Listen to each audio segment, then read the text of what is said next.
All right, good morning, everybody. I want to just quick start and just say hi to my family, Heather at home with the kids, Gavin, Carter, Paisley, and Harper. They like to hear their names on TV. They're watching right now. One of them actually asked me when my baseball season started, and Dad, did you play football? So there you go. That's what my kids think. I'm a baseball coach, and I never played football before. So that's always humbling to know when your kids tell you things like that. So I do want to thank Commissioner Warren. This is just so great to be back. It's nice to see all your faces. For the most part, get to see your whole face. It's nice to be able to see. I know everybody's really excited for the 2021 season. I know our coaches and our players are as well. I want to just give a great thanks to a few people. President Joan Gable, who's an absolute rock star at the University of Minnesota, does a great job supporting our football program. Couldn't be more thankful. Our athletic director, Mark Coyle, and his support and his leadership through the times we just went through. And then Paul Rovnick, our SID, during this time. I know it's a really busy time for him and how he puts that all together. Not only that, just want to thank our trainers for everything they've done. Mike Sipniak, Arno, Joe, JP, and then Joy Thomas, who's in charge of our medical team.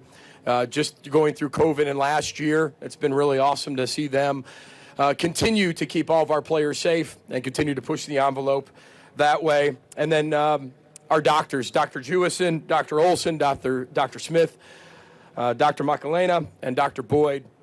And I want to give everybody an update on Casey O'Brien, who gave the speech last year, five-time cancer survivor, works for RBC Wealth right now. He just called me 3 days ago, got a clean scan, so I'm proud to be able to say that. Yep, I appreciate that.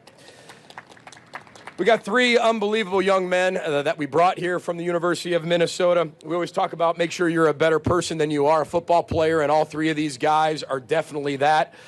Mohamed Ibrahim, Boye Mafe, and Tanner Morgan. Mohamed Ibrahim, I'm not going to go through all the things that he's been awarded. I mean, he's a Big Ten Running Back of the Year coming back. He's kind of like a bowling ball going downhill with razor blades on it. He's not the biggest guy, not the strongest guy, not the fastest guy. But he is one of the toughest guys, I think, in the country, and I'm glad he's on our team. Glenn Mason said a long time ago at the University of Minnesota, you need a pair and a spare. The good thing about Mohamed being our running back, yes, we have a pair, we have a spare, but we also have air to go in the spare and the pair to top that. And he wouldn't be the running back he is without the help that he has with Trey Potts and Cam Wiley and Bryce Williams and some young guys behind him. But when you talk about the identity of our football team, Mohamed Ibrahim represents that perfectly. He's tough. He loves every area of his life. He serves and gives. He's just a tremendous humanitarian. You're not going to meet a better person than him. Boye Mafe, one of our defensive ends, looking for a big breakout year for him. He had 4.5 sacks last year in 6 games to a shortened season. But you talk about a guy that played behind Carter Coughlin with the New York Giants now for a few years, has started the last 2 years. A guy that's an absolute freak when you talk about vertical jump, size, weight, speed. He's going to come to this stadium one day, probably after this year, and just blow the combine out of the water. He's going to be one of those guys, put up all types of numbers. Now we're looking forward to that breakout season, and I know he is too. And then Tanner Morgan. Tanner Morgan is the heartbeat of our football team. He's 18-8 as a starter, but that's not what's important. This guy is the ultimate leader. He is definitely, he has competitive greatness. He's one of the most competitive people I've ever met. I think the story's been told already. His dad, Ted, passed away of cancer last week. And to watch him go through that last year and a half as his dad battled brain cancer was incredibly inspiring to our team, inspiring to our city and our state. And when he has so much passion for what he does and the purpose, but he also does it with incredible poise, you love having that as your quarterback. And it's unfortunate because Ted, his dad, was a huge part of our organization, huge part of our program, did a lot to bring a lot of people to our program. I've known that family now 7 years, which is very rare to have somebody be with you, committed to you, playing for you, and still one more year ahead to be able to know the family that much. But he is a really special player, really special person, and really is the leader of our football team. Our players continue to do amazing things off the field academically. We just set the highest cumulative GPA in the history of our program at 3.33. We have 106 players above a 3.0, which that's why I love being a part of the Big Ten, and encompasses the entire student-athlete experience on the field, off the field, academically, athletically, and socially. Part of an example of that are two of our offensive linemen, our fifth-year starter, Blaze Andrews. He's an actuary. I didn't even know what an actuary was, but he's an actuary, and he is a first-team academic All-American. We've had 6 academic All-Americans in 3 years, which is a record at the University of Minnesota. And then Connor Olson, one of our starting offensive linemen, is now basically a doctor. He just tested 96% percentile in the MCAT. I got an 18 on the ACT, everybody, so you can imagine how smart he is. He's got 45 career starts, and 51 is the record at the University of Minnesota. When we arrived, we had 4 linemen on the team. Now we have guys, probably 4 guys or more that will be drafted next year. We haven't had an offensive lineman drafted since 2006. I think that's been well documented. We had 4 when we got here on the team, and now we're at a point we've had 9 linemen start Big Ten games. Really excited about where we are there. And last but not least, we got 10 starters back on offense, 10 on defense, all of our specialists back. We brought in 2 kickers through the transfer portal to win that job. We want our players to continue to practice like pros, and this team is so fun to coach. I want them to play like kids. I want them to truly, truly enjoy playing the game. We talked about TGIF leading into this season. Being together, being grateful, having an identity, and focusing on each other. We had 11 players decide to come back for their 5th, 6th, and 7th year. We had 2 players drafted, went 2 for 2 last year with a first rounder and a third rounder, respectively, with Benjamin St. Juste in the 3rd round and Rashad Bateman in the 1st round. With that, again, incredibly grateful to be the head football coach at the University of Minnesota. Thanks to all of you. It's so good to see all of you. Welcome back to Big Ten Media Day. We'll open up with some questions. Questions for Coach Fleck? Yes, right here on the right. Yes. Name and affiliation, please. How you doing, Coach Fleck? This is Mike Moore with On the Move for Sports Kells Media. And you seem so dialed in as to Minnesota right now. Where did the rumors come from that we heard about leaving Tennessee? Because right now I can't detect any of that even being present in your mind. I have no idea. I mean, there's rumors in college football all the time about coaches. I have no idea where that comes from. Again, once somebody starts speculating something, it goes like wildfire. And again, nothing you can do about that. People are going to speculate and talk about all you want. What I love is they're talking about the University of Minnesota. Right? My name attached to the University of Minnesota. Minnesota gets that attention, right? Somehow, some way through the media. And I love when people talk about the University of Minnesota. Straight ahead in the back, in the middle. Yeah, Randy Johnson, Minneapolis Star-Tribune. Hi, Randy. Hi, PG. With the name, image, and likeness freedom that players have now, what challenges have that presented for you as a coach? Well, and how first do you of all, go through I'm it? fired up. I'm fired up about name, image, and likeness. I think it's tremendous. Our location, the Twin City area, the 3.5 million people we have in our city, the 18 Fortune 500 companies. This isn't a small little college town. We have businesses galore. And now having the ability for our players to benefit off their name with all of these companies. Now, we can't be a part of organizing that, but they have all these resources at their disposal, at their fingertips. Now, there's no Minnesota state law yet, so we have to be able to follow the NCAA and obviously the University of Minnesota guidelines. But this is awesome that players get to now benefit off their name, image, and likeness. Change is inevitable. This was coming. We all knew that. But to be in an urban area like we are with the major corporations that we have is only going to benefit our student athletes. And we've had numerous student athletes already benefit from that. And I think that's really positive as we continue to move forward. The big thing we have to continue to do is we got to keep adding education, because with the name, image, and likeness comes things like taxes, right? Scams, right? Agents. We have to continue to educate the student athlete, and that's what we already have built into our program.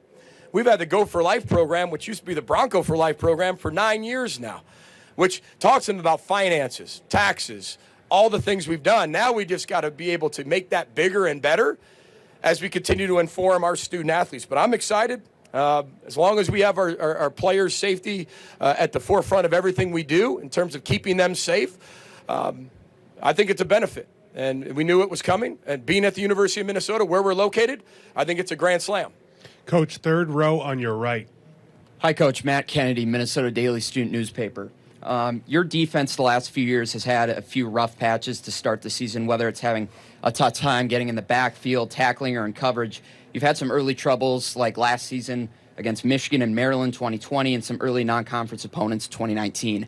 How in practice this summer have you and defensive coordinator Joe Rossi made sure to not have a slow start to this season defensively? Yeah, that's a great question. With all due respect, the way I don't put a lot of stock into just the record like all of you do from last year. There was a lot of different things that were way more important than football that we focused on. Now, we win 2 overtime games, we're 5-2, and everybody's talking about how good we were. And that's just 2 overtime games. We didn't do that, right? So we also could have been 1-6, right? We had to find a way to win the close games. We know that. However, when you look defensively, leaving 2019, we lost 7 starters. We knew 2020 we were going to be young to begin with. We knew we were going to have to basically go through some growing pains. We knew that. But we did, and now everybody's back. So I'm not worried about that. I think Joe Rossi is one of the best defensive coordinators in the country. I love our scheme. I love what we do. I thought people got a chance to see that towards the middle and end of 2019. And I think that we have something very similar to that now. And we had to be able to take our lumps, bruises, and we played a lot of people. I mean, there are 35 players missing at that Nebraska game. And defensively, that was a pretty good performance. So I know why the things are the way they are. Sometimes we don't always know that from the outside, but I do know why. And I do know the exact reasons why, and it's my job to make sure that gets fixed in a timely fashion and to be honest with yourself exactly where you are. We're a developmental program. We're going to take kids from high school all the way to when they graduate, and they get multiple degrees.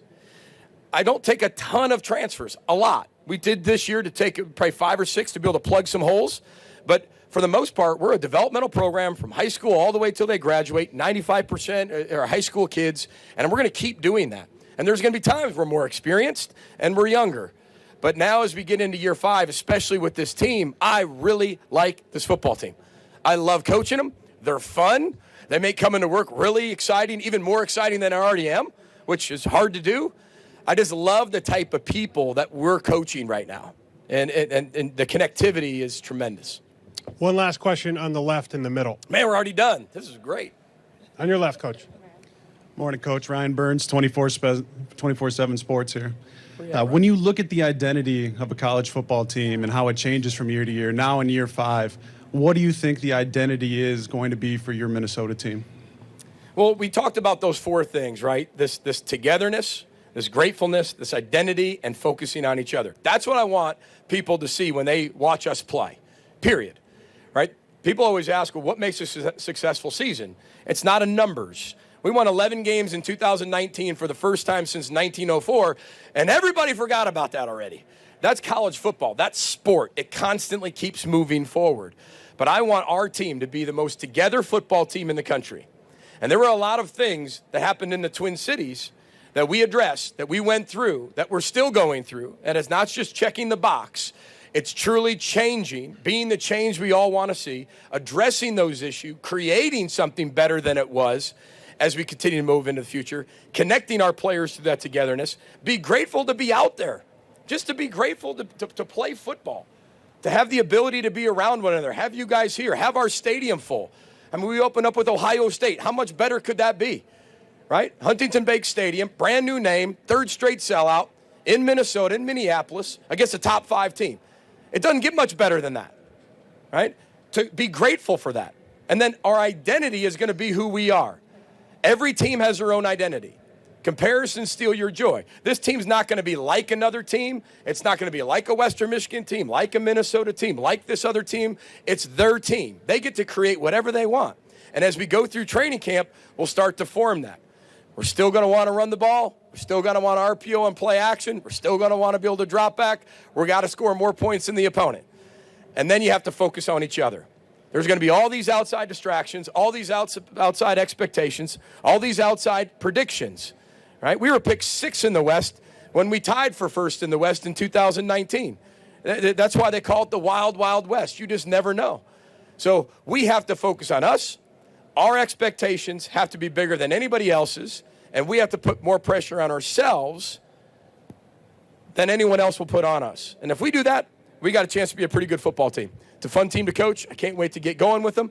Thanks for everybody being here. Row the boat, Sky 'em out, go Gophers. Have a wonderful time. Thank you, Coach. Have a great season.